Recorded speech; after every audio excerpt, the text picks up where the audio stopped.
Mom kicked me out of Dad's house for her new family. 15 years later, I took it back with cops involved. I'm 24 now, but let me rewind a bit to where it all began. My mom kicked me out of our house when I was younger because she was trying to impress her new husband.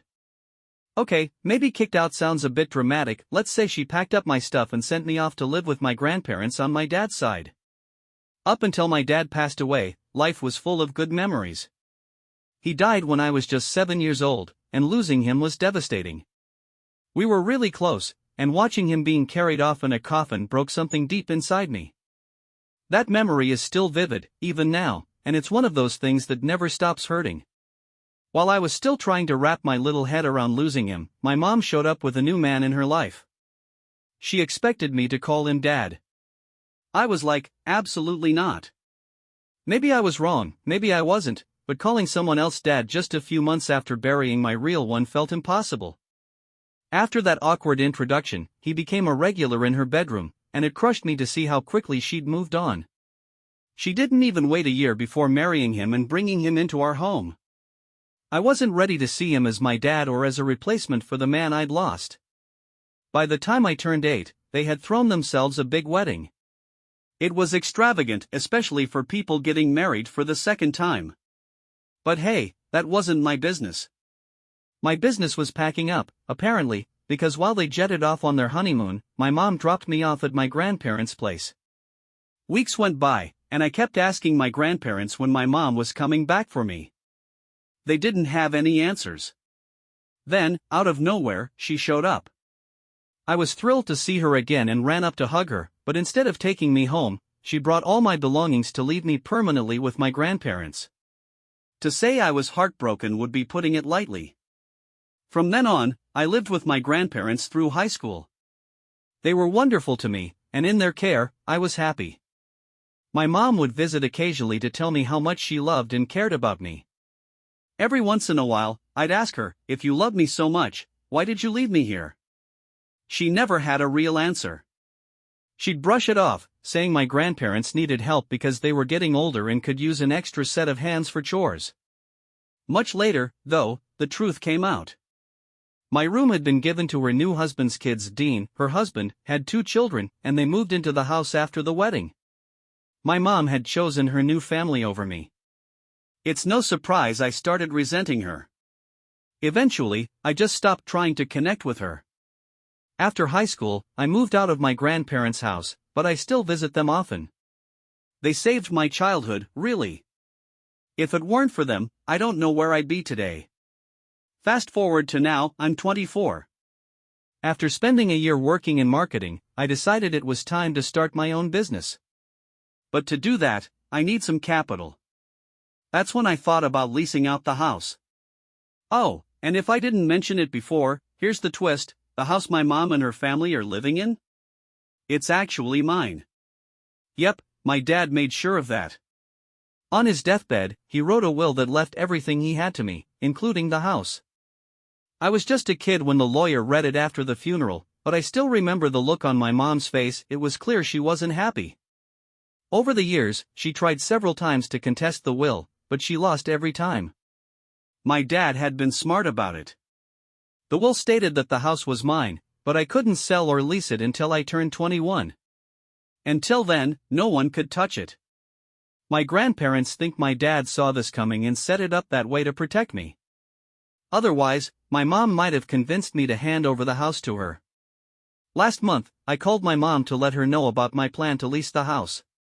She didn't pick up. This week, while visiting my grandparents, I told them about my idea to make some money from the house. Their reaction was strange.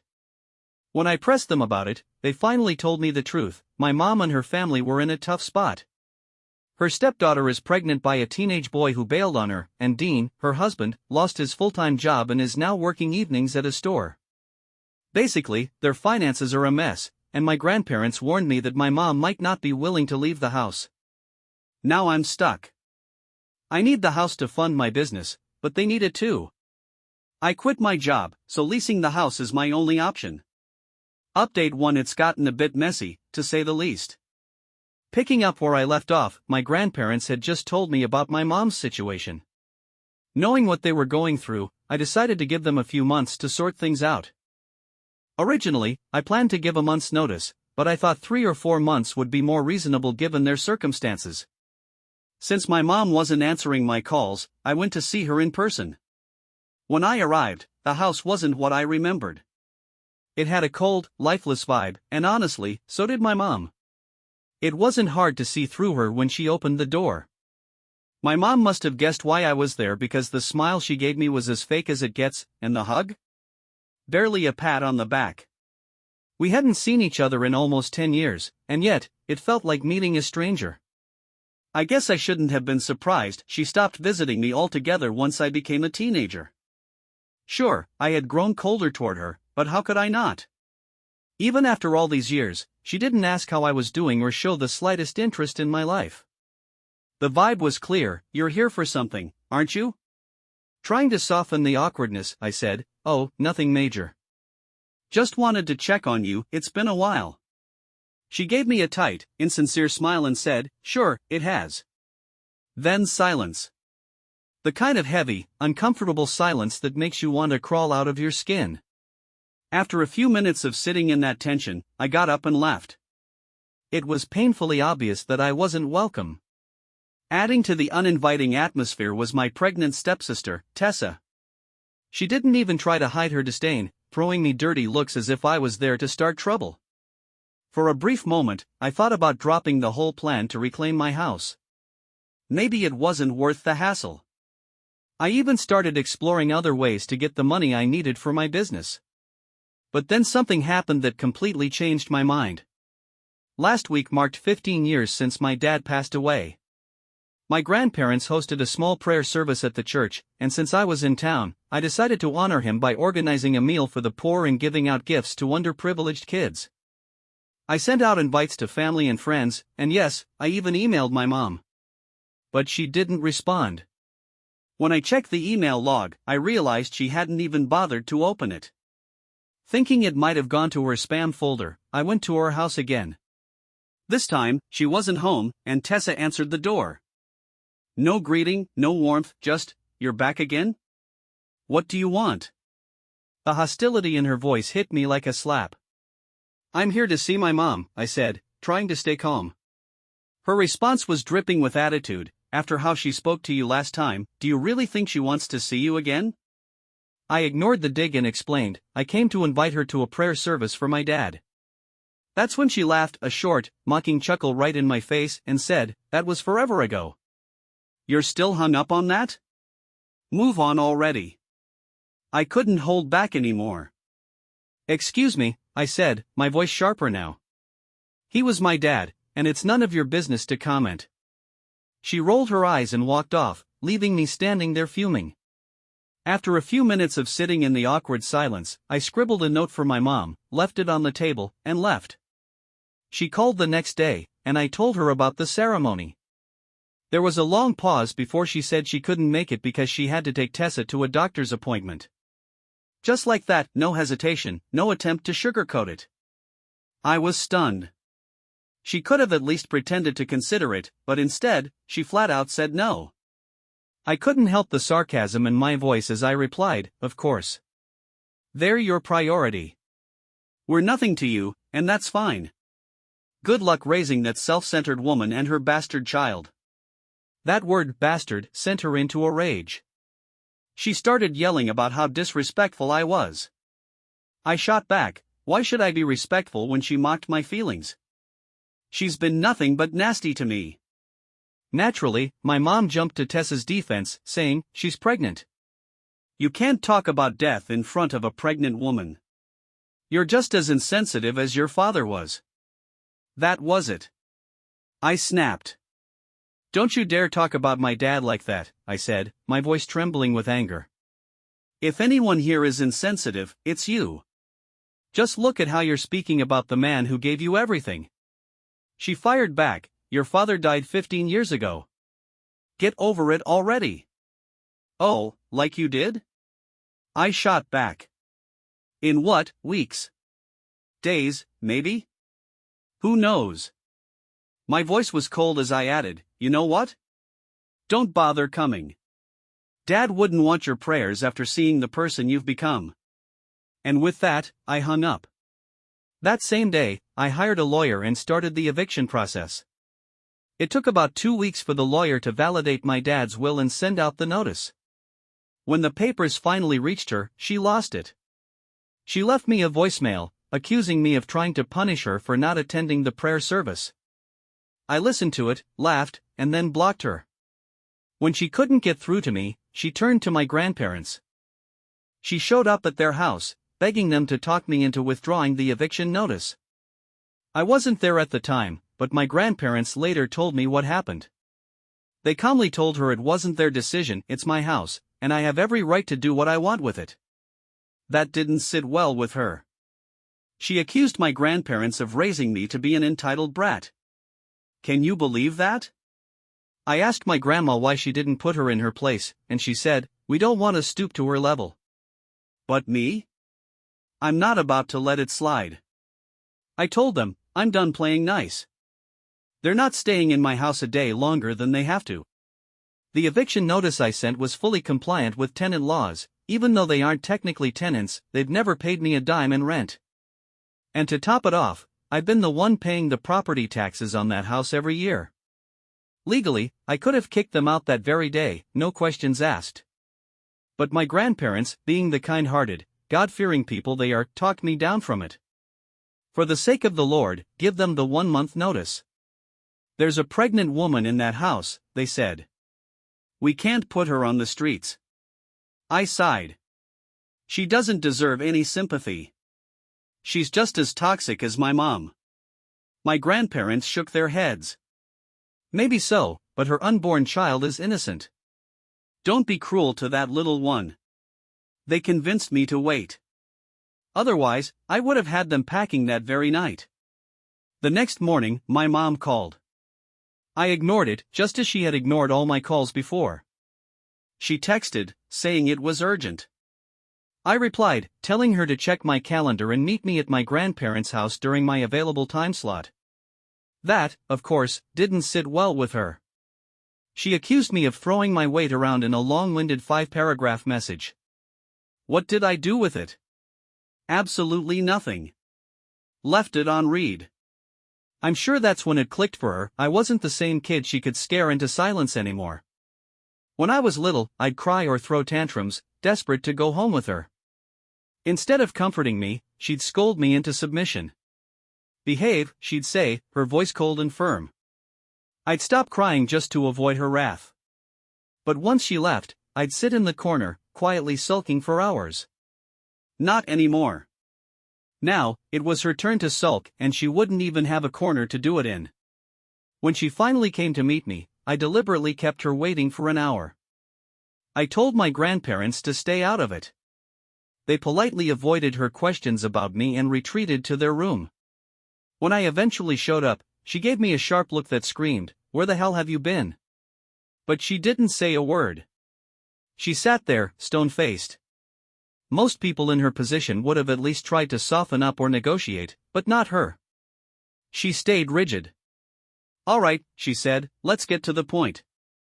I can't sit here all day, I have things to do."